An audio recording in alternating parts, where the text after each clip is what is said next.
Hello, everyone. Welcome to Mythical Entertainment Podcasts.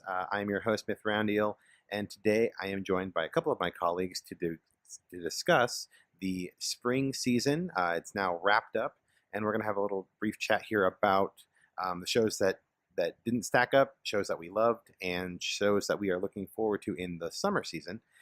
So I am joined by a couple of my colleagues. Go ahead and introduce yourself, guys. I'm Scarlette. Hi. And I'm Archmage. What's up? All right. So for me, this season, it was pretty disappointing for me. There were a lot of shows that I think we were really looking forward to, and a lot of them ended up meandering aimlessly through the middle of the season, and some just straight up failed.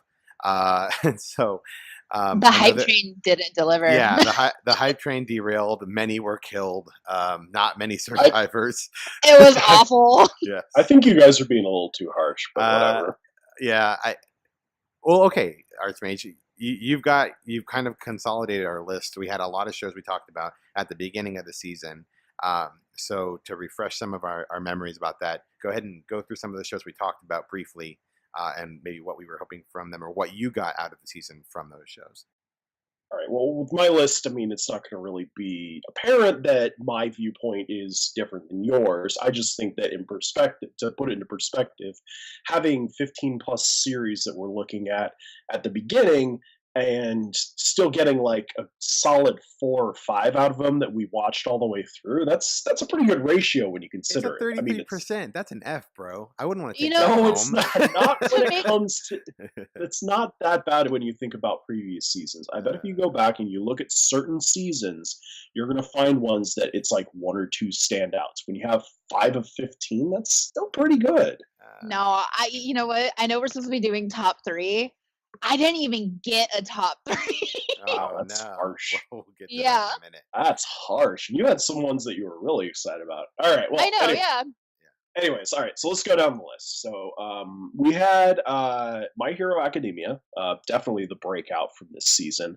I think everybody's really excited to see where this one goes. Followed up by ReZero, which again, that's another breakout one that I think everybody's really excited about. It's faltering a little bit, unfortunately, but we still got another 24 episodes. We're only halfway through total of 24 episodes. Yeah, we have another 12 episodes to go. Yeah. Mm-hmm. So it's still a solid series, but we'll get to that. Then there's Kisnivers, which we are split 2 against 1 for, because I don't seem to have as much of a problem with it as you guys do. But I've turned around. It's no longer my most disappointing. We'll talk about that in a minute. I still have choice opinions. Then there is Netoge, and You Thought There's Never a Girl Online. That was one that I talked about at the beginning. I think you guys jumped on board after episodes 3 or 4, something like that. So I think that was kind of my dark horse as far as this season was concerned. Then we had Asterisk War Season 2, Lost Village, 100, Tanaka-kun, Big Order, Cerberus, Bungo Stray Dogs, I Am Sakamoto, and Joker Game, all of which we're going to talk about more. But those are kind of the highlights that we went over at the beginning of the year, from what I remember. Is there anything that I'm missing? No, that sounds about right. But before there was Twin Star Exorcists, I think, as well. But I didn't. I totally left Twin Star Exorcists behind. But before we go any further, episode 3. Episode 2.5. Before we go any further, there are going to be some spoilers going forward in this podcast. We are going to be discussing the seasons in their entirety, or maybe spoiling things from the end of the season. So if you have not finished your spring series, please do so before listening to the rest of this podcast. So that being said, Archmage, what was the show that was most disappointing for you? What was the show that you were really looking forward to, and it just fell flat for you? Most disappointing for me. So this is actually a tie between 3 of them that I had high hopes for, that just totally. I found myself passing them over when going down my list of anime, right. And then I got to a point where I had like 3 or 4 episodes that I was behind on. I'm just like, I don't really care. I don't want to And watch the backlog. Yeah. It's a exactly. chore. So Yeah. it's when it became a chore for me. That's when I knew there was a problem. And the way I'm rating these is my most disappointing are the ones that I had the highest hopes for based on the first 2 episodes. So we had Bungo Stray Dogs, Joker Game, and I Am Sakamoto. Mm, So yeah. those 3 are my most disappointing, all for the exact same reason. I wanted to like these. I really, really, really wanted to like these. I gave them each a few episodes, but again, it was a chore to try and catch up, and I had no desire to. Okay. So just a quick comment on I Am Sakamoto. I agree with you. I was very, very excited. I was really enjoying I Am Sakamoto at the beginning of the season, but then as I fell behind in the episodes, I was like, yeah, like I'll watch it and it'll be zany and crazy, and I'll probably still go back and watch them, but like I wasn't really motivated to do so. Like it didn't. I mean, I think because it's so episodic, and this is an issue with another show that I'm going to talk about in a minute, but because it was so episodic and so disjointed, it was harder for me to get back into it. Unlike other comedy series like Azumanga Daioh or something that has somewhat of a plot kind of moving underneath it to keep you coming back and seeing where the characters are going to go. So that's what I think did it for me with Sakamoto was the fact that it was just kind of disjointed, and ultimately I was like, it's a lot of fun, but I just wasn't as committed to it. So here's the thing about Sakamoto. Sorry, Scarlett, I'll let you go in a second. But with Sakamoto, for me at least, it was that the exact reason that I stated in our first podcast about the season, which is it could be good, but it could get really stale really fast if it's just the same thing every single week, which is what it turned out. Yeah. So, sorry. Yep. Go ahead. Called it. For me though, like Sakamoto was one of those series where like you have to be in a particular mood to see it. So I'm not labeling it as a disappointment for me, but it's definitely one of those series where you're either gonna binge watch the hell out of it, or you're gonna kind of like nitpick it every so often when you remember that it's there. So it sits in middle ground for me. Not a disappointment, but was it something that I was like, oh dude, it's out this week? No. Yeah, absolutely. It didn't need to. I think the biggest problem is it didn't need to be a full 24 minutes. If they split it up into those mini, like 7-minute episodes, the 7-minute mini series that they were doing for a little bit back in, like, I think a couple seasons ago, I think it would have really worked as something like that. Just small little slices. You know what? It reminded me of too, like a good format for that. Have you guys watched I Can't Understand What My Husband Is Saying? Yes, I love that one. Yes, okay. Did you guys watch so the censored version or the uncensored version? Whatever's on Crunchyroll, I think they're uncensored. I don't remember, but yeah. So that kind of format, I think, would be amazing for Sakamoto. Like little 3-4 minute snippets of him doing all the cool things he does. That would be a lot more fun, like to keep up with, I think. But anyways, we're digressing a little bit. But what about you, Scarlett? What was your disappointment of the season? I'm kind of sitting in between two. The one where I was rooting for. I stuck it out to I think to like episode 11 because I really wanted it to work. Was Bungo Stray Dogs. Like I really, you have no idea. Before the last episode, really? You should watch the last episode. The last episode is okay. Should I then? Yes. I probably will then. You should. I was just like I struck like. I think it was from like episode 7 on over was when I really started struggling with the series because it was just so rinse and repeat where it was just like, here's a member of the crew. Let's go throw them in an episode and see what their powers are. Rinse, repeat. And you kind of lose that overarching character development that almost started at the beginning of the series and then just fell really flat because they threw in a really big cast and everyone had to have individual episodes and your main character just felt dumber and dumber each time. Yeah. So, they did lose track of him. I mean, I will say that was one of the ones I was concerned about for a while because they kind of stepped away from the whole Were Tiger thing and they didn't really give Atsushi a chance to develop as a character. But the last episodes, I feel like the last episodes were actually done really well, and especially the finale, you need to watch it.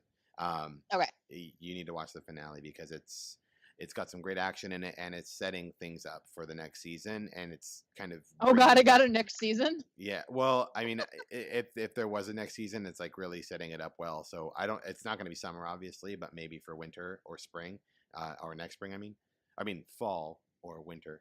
Um, Whatever it is. there might be another. I 2017, know my seasons are. 2018. Yeah, whatever it is.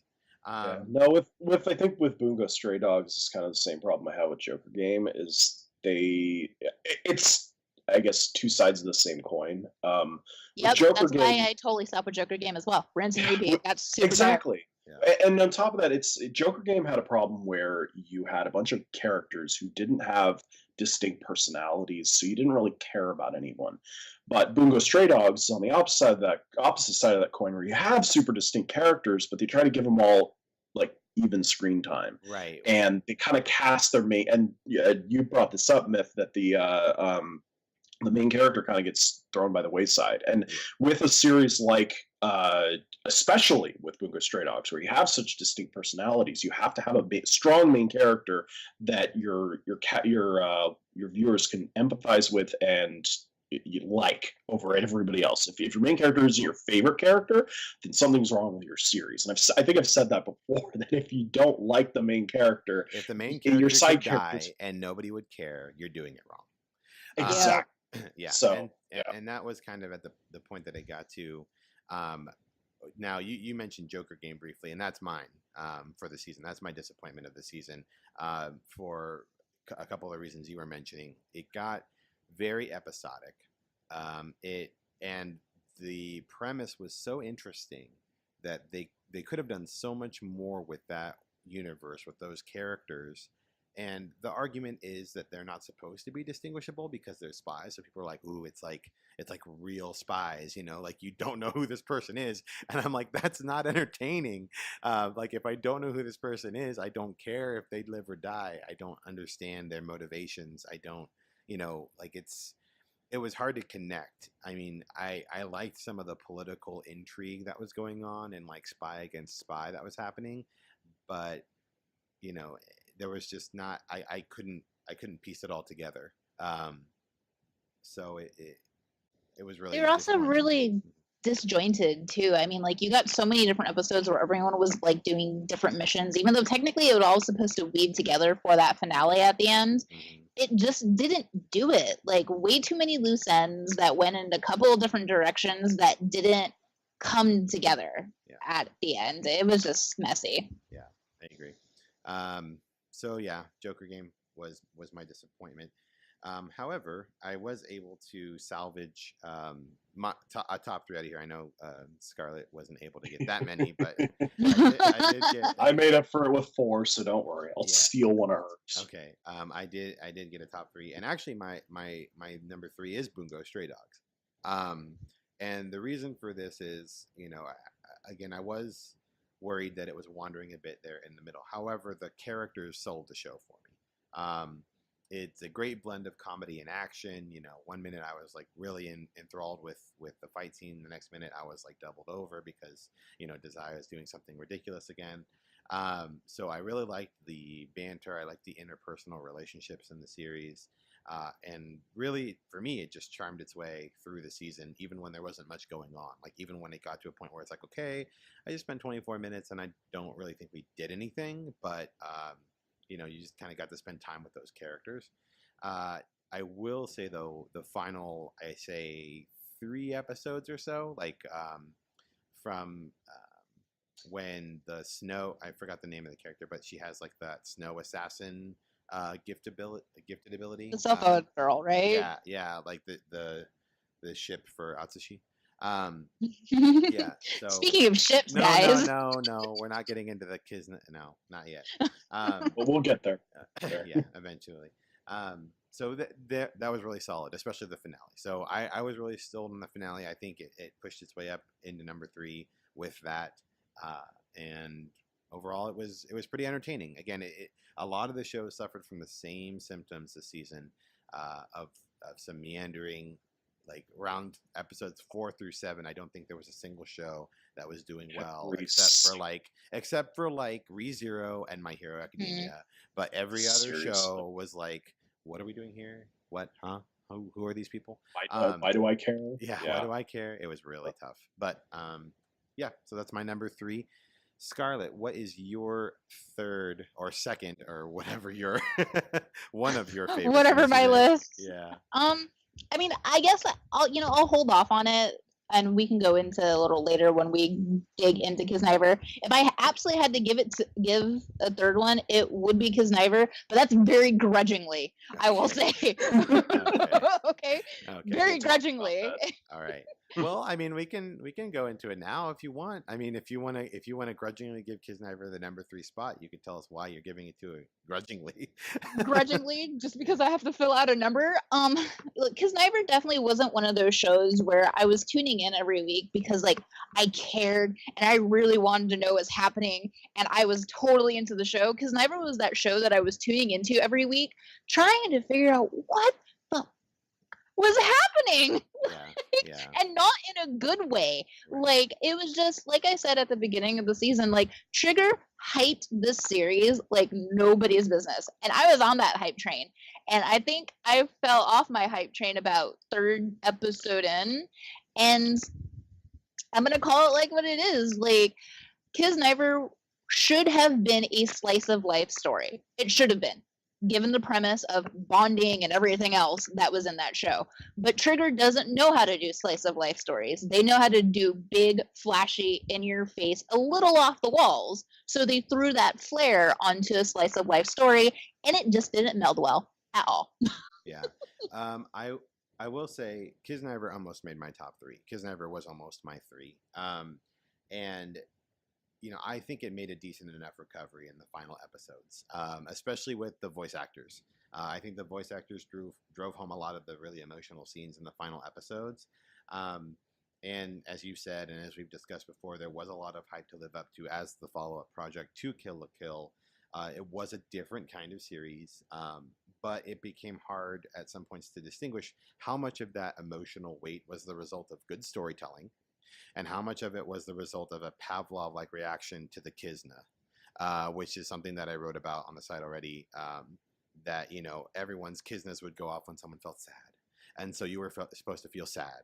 Or somebody's Kizna went off when they were feeling romantic feelings, and you were supposed to be like, oh, they're romantic for each other. It was also forced. It was shoved down your throat. It didn't feel natural. Right. And so, and again, like, how deep can we go, right? Like the sort of Inception idea, like, well, is that the point, right? Are you part of this experiment with the show where you're like, oh, am I feeling these emotions because I feel them, or am I feeling them because this thing went up? I don't know.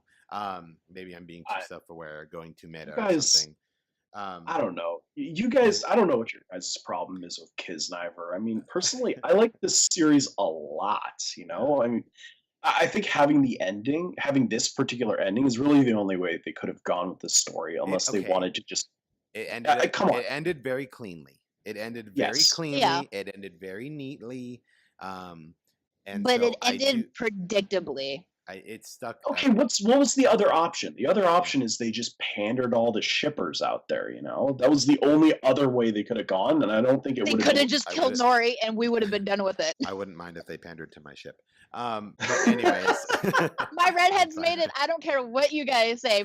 For everyone else listening to that podcast, I was shipping Chidori and Tenga like nobody's business. Nico and Tenga deserve to be together, and they will fight it out on the beach. Nico said so. They're going to fight it out on the beach, and they're going to be friends, and she's going to take Tango from her. But anyways, I'm getting way too distracted on this. All right, so let me go off on Kisniver because that made my number 4 spot. So okay, talk about it. So one reason why I don't think this is any higher for me is that one thing that hurt the series is that it only got half a season. They probably could have expanded more on some of the interpersonal themes with more time. We kind of got started. We kind of got this little stuff about each of the characters, but not the interpersonal relationships with each one of them. Yuta didn't get anything outside of his crush on Maki, who got 2 episodes with her own issue. Hisomu didn't only really got his intro episode that was kind of like the side perspective, which was fine for his character. Yeah. Tenga in the beginning was seemingly like best friends with Agata, which was great, and we had very few interactions with him after the first few episodes, and instead they focused on his crush with Chidori, and then he became like the muscle, and that was and it. then he became Agata's romantic rival, and then they like weren't sort friends of. anymore. Like I don't know. If they were all friends, I think they should have had more interactions between each.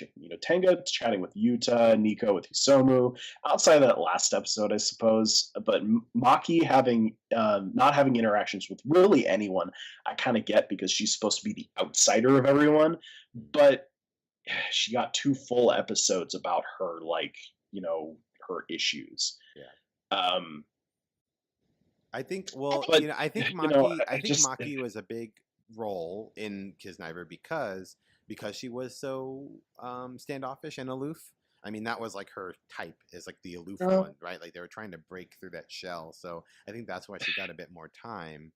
I think Maki was one of the creators' favorites, to be honest, because I don't think her character was interesting enough to focus on as much as the other characters. So, but to me, these are all just nitpicks that could have been fixed with small, like 15 to 30-second scenes thrown in certain spots, just to better define the group of friendship outside of those Kizuna marks, which are probably, just all these little scenes are probably just lying on the cutting room floor because they only had 24 minutes. Again, going back to, this is only a half season, 13 episodes. It probably could have gone more, but I think they did fine with the screen time they were given.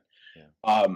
Overall, I think they were able to capture this whole theme of empathy very well. You guys say, oh yeah, it's just supposed to be a Pavlovian response to the Kizuna mark, but I don't think that at all. I think it kind of showed that these characters did develop a little bit more outside of the Kizuna mark. It just seemed like, that was the spark that brought them all together, and then everybody, kind of figured it out after that. I mean, this is the argument they all had in the last episode with Nori as they were on a bridge. Yeah. Yeah. So I don't know, but I also like that in the end, not everybody paired off. It's more realistic that way, in my opinion. No, it is. I do think that Nico and Tenga should have happened. That's sorry. Yeah, my ship sailed, guys. Don't be jealous. I'm gonna torpedo that ship. Your ship totally didn't happen. What are you talking about? My ship totes happened. No, it's crashed and sank. No, it's taking off. All right, Archmage, what was besides Kisniver, since you have 4, what was your number 3 then? My number the list proper. It's going to be really short, but my number 3 is Netoge. Okay. I'm just going to say I told you guys so. I know that you guys jumped on board halfway through the season. And this is one I watched a few episodes for, and then I just couldn't stop waiting for the next one to come out.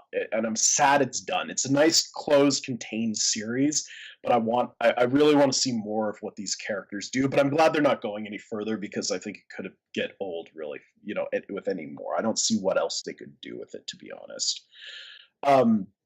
But very, very established characters who stayed true to themselves the whole time. The main character, Rusian, he, even though he's surrounded by girls, he only has eyes for one of them, and it's only ever one of them. And it's not a harem series, even though it definitely has the setup to be a harem series. They never go that direction, which I applaud it for. I'm glad that they just stuck with.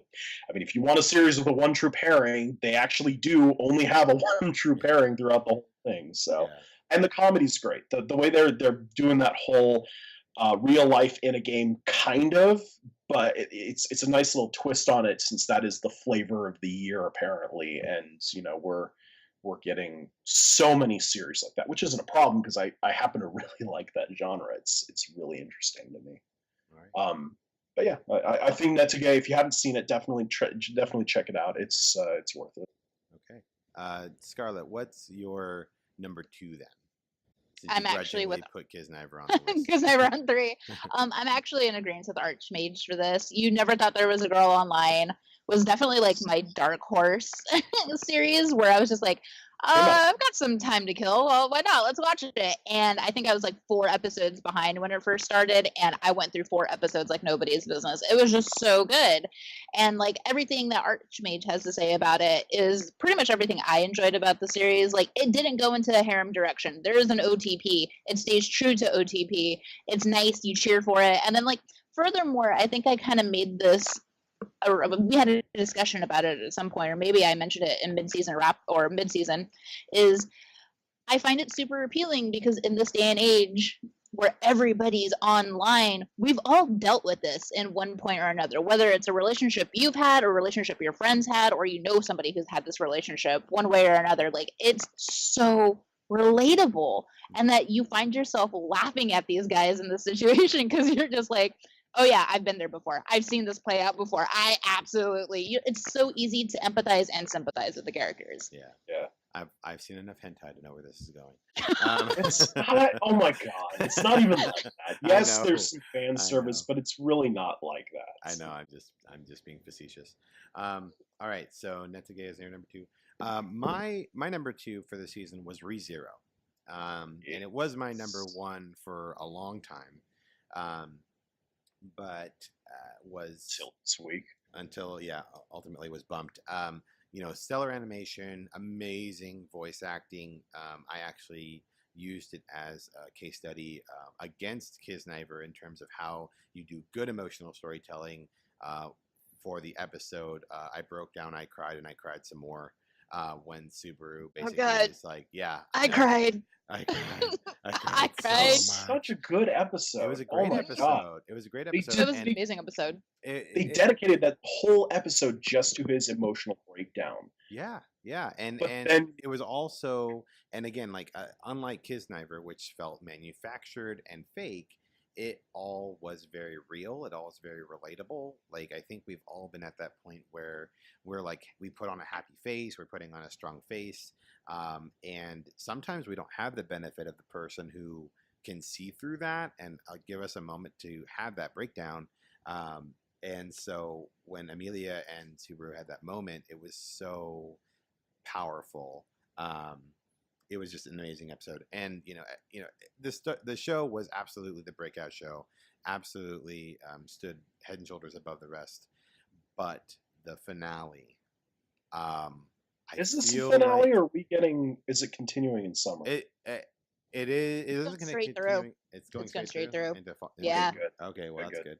Well, the most recent episode to cap out spring, at least, was kind of disappointing. Everything we just said about that one episode, that one emotionally charged, raw episode, is like the exact opposite in this. Everything you do right with emotion can be encapsulated in that one breakdown episode he had, but then he has this one, which is just, what? It's out of left field. It's so forced. It's so rushed. I think what it is Subaru is like, we've built up Subaru to be this like otherworldly guy, and not because he has superpowers, but because he's been through so much suffering and he's so selfless a lot of the time. And so to see him caught up in these petty conflicts with Julius over, Amelia's heart or feelings or whatever it is, like to see him get jealous and to see him like just fail completely over these things is like, dude, you're better than this. Like, this is really embarrassing. Like, I don't know. It seems kind of out of character. It was really hard for me to watch. Yeah. Like that episode was really hard to watch. Not because it was terrible, but because you're just like, Subaru, you know better. It was just, you watch stupid unfold second by second, and you were like, I can't, this train wreck. Oh God. Like, I think it had to happen. Like, his whole interaction with Amelia at the end there had to happen at some point. He does feel, he has gone through this timeline several different times, so he does probably feel a little bit of entitlement that she should feel indebted to him in some way, or at least some sort of connection where she respects him. And this was going to come and break down. I just think that this was the wrong episode to do that in. Yeah. And I think also that we're kind of at a turning point, because how do I say this? I'm worried that it's going to go in a bad direction because Subaru could easily take the easy way out. He could just go jump off a cliff, drink some poison, slit his wrists, whatever, and just start all over with this. Right. But if you establish that, then he can continue to take the easy way out, and it kind of changes his character a little bit. And it's like, well, why now? Us as the audience have to keep asking, well, why don't you just go back and reset? Why are you continuing to struggle? Your struggle means absolutely nothing if you just have the resolve now to end it all, go back and try again. Right. I think we're forgetting though he did do that mid-season. He jumped off a cliff before. Yes, but that was a very emotional and charged moment for him. He had to make the decision to go back and fix something, and up until then it had been a big deal for him to die, and it was him getting over the fear of doing that with a reason to do that. But now it's just kind of like it would be very cheap, in my opinion. Well, we'll see. I mean, I think it would be a very interesting commentary on suicide, actually.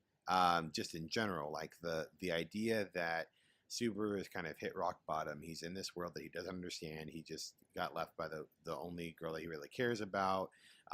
He's been embarrassed, all this other stuff. Like, he really doesn't have much to live for, but he knows he has the ability to fix it or make it right by killing himself and starting over. And so that's, and I mentioned this briefly in the Harmony review, but I mean, Japan has a serious suicide problem. And I just think it's an interesting concept, kind of as a sidebar, in ReZero with, Subaru's deaths. As you said, most of the time he was getting killed, but then he made that one decision to jump off the cliff to reset. And that was a very powerful and charged moment. If they do take it to him killing himself voluntarily to do these resets more often, I don't know if it'll necessarily cheapen it. I think it'd be a very I'm just commentary saying, on when is it okay? Like, when is it okay? Like, okay, this is like a point where I have to start over, so I'm going to kill myself and go back until I get the result that I want in life. I agree. I think it could go the direction that I think Groundhog's Day went in, where it became they had a good character arc, even though you start doing that eventually. I think they could do it correctly. I just think it's a dangerous place to go because you could easily fall into the trap of us divesting our interest in what he's doing in the moment because it doesn't matter anymore. Right. All right. So we, Archmage, I think we need to hit your number 2, right? That is my 2. ReZero is your number 2. Yeah. Okay. ReZero is my number 2. Done. All right then. Done. More, please. That's it. Scarlett, what was your number 1 from this season? ReZero. Okay. Yay! Shortest podcast ever. No, it was ReZero for all the reasons that we already discussed. And I mean, like, if anyone read our mid-season ones, ReZero was the one where I was like, what were you doing with your life, Scarlett? Like, what shows were you watching besides ReZero? Like, Yeah. yeah, it was definitely one of those shows that is my favorite, and it was really the only one that I was tuning into consistently every week to make sure I watched. Yeah, I think it was, besides My Hero Academia, it was the only show I was like actively looking for every week. Which brings me to my number 1 on the list, which is My Hero Academia. So My Hero Academia was fantastic, just from start to finish. The pacing is amazing. The animation is, I can't say that the animation is as good as ReZero, because it's just not true. It's a shonen series. It's not animated the same. It's featuring very different styles and that sort of thing. However, it is well animated for the genre and for the medium. And the characters are all very distinguished. They didn't try to spread out all that time because, again, they're building this world that they fully expect to last quite a long time. Yeah. And so, it's kind of like if you go back and watch the first 15, 20 episodes of One Piece or Naruto or Bleach, kind of getting an idea of, this cursory world and these characters and everything else. That's the feeling that you got. And All Might's, but better. yeah, Better. but They better. did it way better than those. Yeah. Yeah, absolutely. I think that the quirk mechanic, the superhero structure, everything else is being fleshed out really, really well. And man, that fight against Nomu at the end, and All Might's plus Ultra Punch. I don't think I've been that hyped during an anime fight. Well, actually, it hasn't been too long because One Punch Man, but, I don't know. This is pretty epic, even compared it was to One it was Punch. a great it was definitely a moment, like a standout moment. Like 150 episodes, 200 episodes from now, you will remember this moment. And yeah, I mean, it was just tremendous. It was a great show, and it was my standout of this season for sure. And Patrick, I think, or Archmage, I think you are in agreement with me on this one. Totally. My Hero Academia takes my number one spot. I stayed up until 3 a.m. in the morning every Sunday so I could get it as soon as it was released. It's probably one of the only series. It's the first series in a long time that I've been this excited to watch every week. I think that the pacing is absolutely perfect. I think the first 6 episodes that they took to just get you introduced to the main character and to what the meat of the story was going to be was incredible. Like, I don't think I've ever seen a shonen fighting series take this long to get from start of the series, introducing your main character, to he's the special in some way. You knew he was going to be, but they didn't tell you how until like episode 2 or 3. Right. And it's the pace, like, just I cannot go on more about the pacing. Now, this series is going kind of on the animation, where you kind of saying that it is a shonen fighting series. It's a little bit, we can't expect a whole lot from it. I think we can, and they've shown us that we can, just with that scene that you were talking about, where he the fight with Nomu and All Might. Bones, this is done by Studio Bones. They did a really good job, and I know that they're on a budget and a time crunch to get this pushed out. So I think if you go back and watch that episode, you can kind of see leading up to it, you're like, all right, there's a lot of static images, there's a lot of quick small action sequences here and there, minimalistic animation, but then you get to that fight. Like, once they started getting into that, you knew that they saved all of their money and all of their effort to put into that, and it really shows. It's a phenomenal sequence, and it's worth. They're doing a fantastic job with it. My biggest thing I'm upset with this is we don't have more. It's only 13 episodes, and I don't know when they're coming out with season 2. It's been announced, but I don't know when it's going to happen, and I'm so pissed. Yeah, they did announce it at the end of the finale. Yeah, and God. Yeah, it'll be a long wait, but I know that once they get more of this traction, I think they're trying to build out a bit more of that manga buffer to kind of catch up with. So they don't have to go into filler arcs, I bet. Yeah. Speaking of which, we're in filler again with One Piece. So on a side note for My Hero Academia, so this is one of the first series that I've seen where they're actually doing an active dub for it. Funimation is actually on episode 8 of the dub, and I'm watching it with my son, who's 8 years old, and he absolutely loves this series. This is the first anime series that we're watching in real time, and every Wednesday he's excited to watch another episode, and I'm probably going to go and watch it with him as soon as we're done with this. But yeah, he's like absolutely ecstatic to watch this. He actually wants to dress up as Bakugo for Halloween, so he loves. That's cute. That's awesome. And I think, it was surprisingly emotional early on. Like, it really delivered that message, like the scene where All Might tells Deku or Midoriya that he can be a hero gets me every time. Like, I can't watch that scene anymore.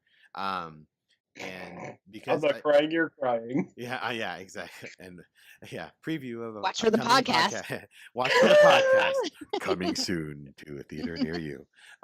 No, but yeah, that scene, it's just so well structured because a lot of shonen series they kind of fall into that trap of, hey, flashy action, all this stuff, like I believe I can do it, and then they get knocked down. And, no, you can do it. You're the special one, and then they triumph or succeed or whatever.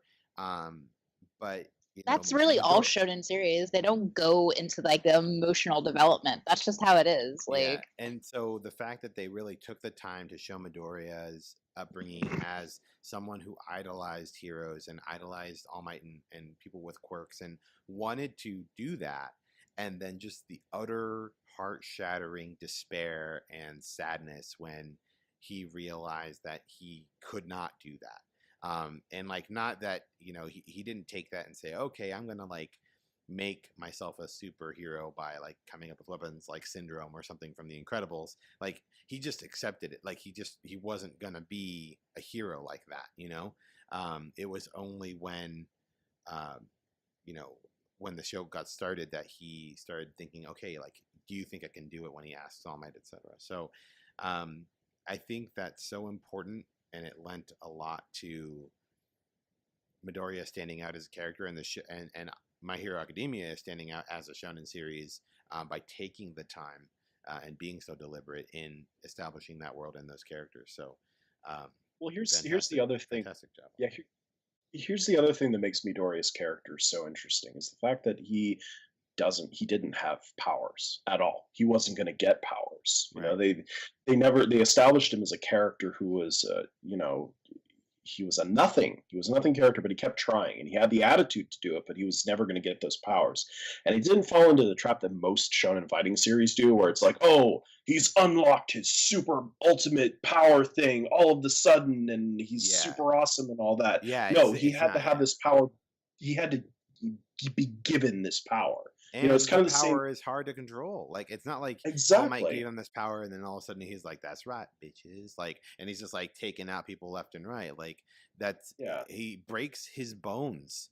Like, this is this is a painful power. Like, this is not something he knows how to control yet. And I think that is really, it's really important. It's funny because like the manifestation of the power is like the embodiment of the pacing of the show. It's like to say, Absolutely. he's not just gonna just come out of the gates and be like All Might. He breaks his bones when he punches things. Like, he needs to learn how to control it. And even when he knows how to do it, like he does it that one time and like doesn't like hurt himself or whatever, and All Might says, oh yeah, you're at about 5%. And Midoriya's like, what the heck? Like, he's got a long way to go. And that just makes me excited. To go on this journey. So I cannot wait. Yeah. All right. So that is our top from the spring season. We are now journeying onward and upward into the summer. You want me to rapid fire the crap? What crap was that? Oh my god! All right, yeah. So I, like I said, I went through the list a little bit, but I didn't really touch on them. So I'll just do the bad really quickly. Okay. Yeah. So here are shows you should avoid at all costs. Yeah. Shonen Hollywood. God, don't watch it. Oh god. Look for. Oh yeah. Check out the review. I'm gonna make you watch the Twin Tail one too, Steph. I'm gonna make you watch that one. I'm gonna send it over to you to watch and review it. I'm a good contributing member. You guys see this abuse. This isn't fair. Hey, I gave you Seraph of the End. You earned the rest of this punishment. All right. Fine. What is it, Archmage? All right. So from top to bottom, so we got Lost Village. Boring. Watched 6 episodes, and all I could think of the show was it's M. Night Shyamalan getting to write an anime. Then he hodgepodged every single one of his movies together and gave us this. Okay. 100. It's Infinite Stratos with worse art. Worse art. Next, please. Tanaka-kun is listless. I said it in the beginning. If I wanted to watch Tanaka-kun, I would turn it off and watch Tonari no Seki-kun instead. I'm disagreeing, but okay. Objection. Oh yeah. That's awful too, guys. Ace Attorney. By the you way, should know by I watched. now. It is dangerously bad. Ace Attorney, avoid it at all costs. Moving on. Cerberus. I gave it 3 episodes to grip me. It didn't. It had potential to be junk food, but it turned into gas station resale snacks. Ooh. Big Order. I didn't really get this series. It's totally disjointed. The tone is all over the place. Character motivations seem really, really odd, and people do things for the stupidest reasons. I feel like the series wanted to be a hentai but couldn't get the okay to go there. And finally, the one that almost made my number one disappointing series was Asterisk War Season 2. And all I'm going to say for this is my junk food gave me food poisoning. Oh, yeah, that's bad. All right, so summer season's coming up. Personally, I am super excited for Berserk.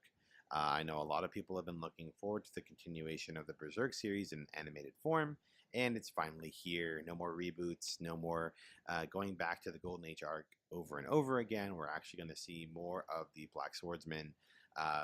And if you think being Subaru is suffering, wait until you see Berserk. So I am looking forward to that one.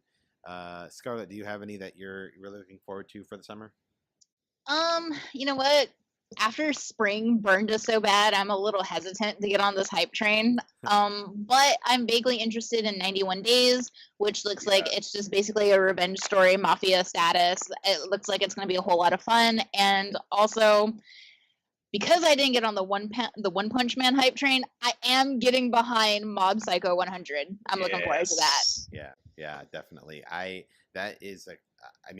need to do some more research on it, and we will be at Anime Expo this weekend, checking it out as well. Look forward to our coverage, and I will definitely be checking it out. That will probably bump up to my top spot, but we'll see.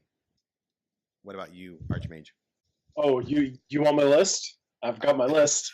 Oh God, it'll be fast. Who are you, Johnny? He's Carson? like, everything that's actually on the season's my list. No, that's not true. What's your list? Let's hear it. So, Shokugeki no Soma, yes please.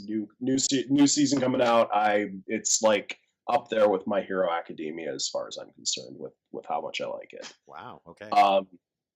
Real Life looks really interesting. So we saw a darker version of this concept with Erased, and this seems more like a day in the life. I'm kind of interested in it, and I'd like to see where it goes with that.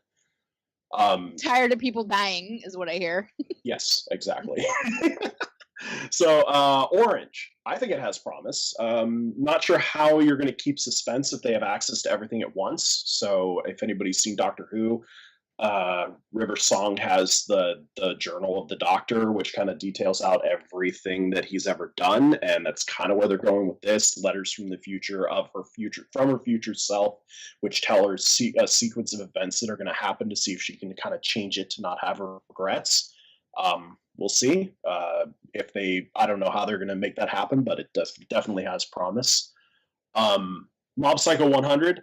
One Punch Man was a pleasant surprise to me. Unlike the rest of you guys, I hadn't seen it until you guys were just like, "Oh yeah, you should go watch it. It's awesome." And then I did, and it was awesome. So I'm kind of hoping. I do have expectations for Mob Psycho 100. Hopefully, you guys have a good feeling from it after the release this weekend. 91 Days, period revenge story. I'll try it again. I liked Genro Rakugo, but I wasn't happy with how Joker came out, so let's try this again, shall we? Berserk. I'm not a big fan of the Berserk series as you are. I don't know why you guys like it so much. I love Berserk. I'll give it a shot. It's great. I'll give it a shot, but I'm not... Man. Like, you know why I like it? Okay, you know why I like it? Because we don't see a lot of shows like this.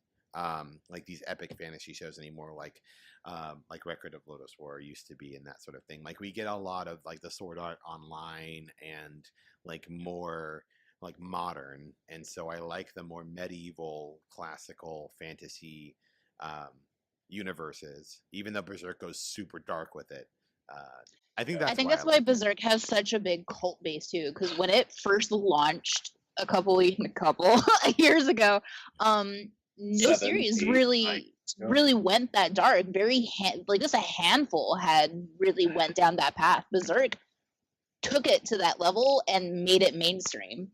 I enjoyed Berserk enough. I think my biggest problem with it is they showed us episode 1 where you had Guts doing some really badass things, and then it went into flashback mode and never went back to the present.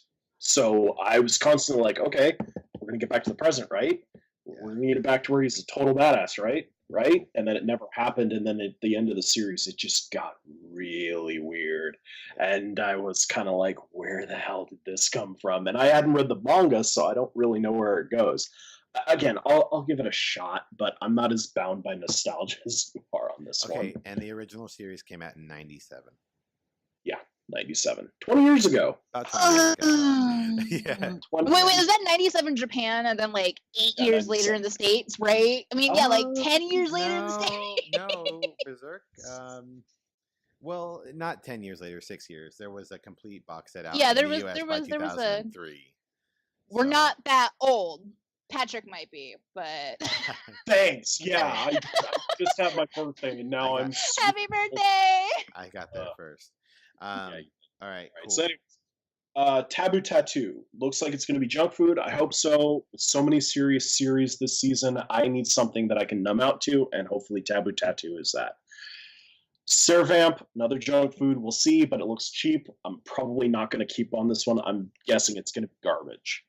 Nejimaki Senrei Senki. It could be a cool, gritty series like Attack on Titan, or it could be something mindless like Anti-Magic Academy. But it's got that war unit type vibe going for it, and that's always entertaining to see. Did you seriously take the Arslan's- whole summer list? I think he did. I did not. Shut up. I only have 6 He's more. like, Shut up. There's 6 two more? missing. There's two Yes. missing. Shut up. Okay. No, there's not. It's like a Okay. dozen. Oh my god. Arslan- Continue. Arslan Senki. Arslan had a first season, I guess. I didn't know that. I love the manga, so I'll have to go back and find it. Amama no Izuma. Oh my god, this looks like it's going to be a gut punch. I'm not crying, you're crying series. Probably a little bit like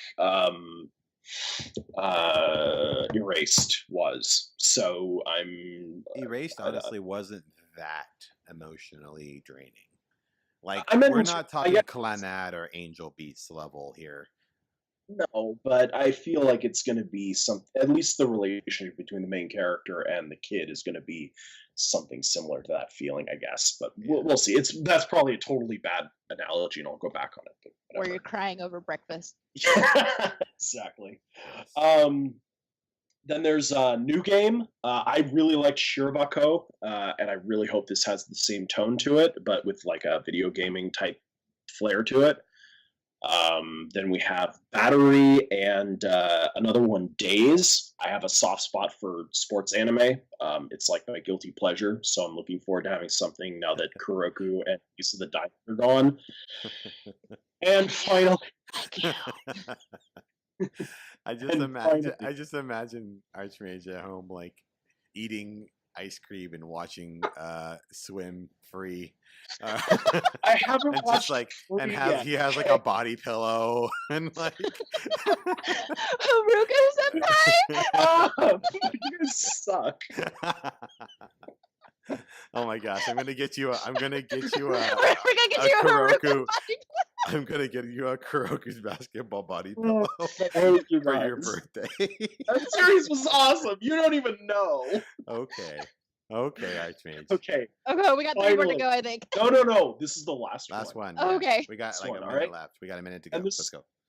And this one I'm actually really excited for. Sakaki Kuso no Sainan. It might be junk food, but I'm hoping it's more like a nice little series, kind of like Charlotte, Yamada-kun, or Myriad Color Phantom World was. More episodic, but still really, really interesting. And that's one that I have high on my list of what I'm excited for in the series. So yes, I know, summer 2016, a lot of things. You guys can suck it. I'm looking forward to 2016. You I'm guys can be sorry. downers. I don't care. Sorry if I worked too hard for you. Okay. Well, thank you guys all for tuning in, listening. That is our spring season wrap up. Make sure to tune in for our Anime Expo coverage over the weekend. And as always, keep on coming back to mythicalentertainment.com for your anime and video game news. Have a good one, nerds. Bye.